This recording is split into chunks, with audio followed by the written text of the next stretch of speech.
Hello, अस्सलाम वालेकुम। मेरे सुनने और देखने वालों को सलाम और दुआएं। मैंने कहा मैं आज आपसे ये प्लेस शेयर करूं। मैं इधर आई थी, मेरी डॉक्टर के पास अपॉइंटमेंट थी। मैंने कहा मैंने आपसे ये सिटी शेयर करूं। ये जो है ये सिटी मुझसे कुछ दूर है और ये देखिए कितना प्यारा सिटी है। ये देखिए इसके फुल नज़ारे करें, इतना प्यारा सिटी है। इधर मेरा ख्याल है हिल व्यूज़ भी होंगे।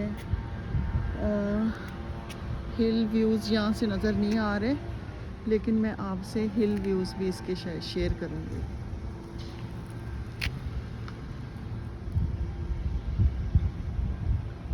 ओके जी, मुझे कमेंट्स में ज़रूर बताइएगा आपको ये सीन कैसा लगा।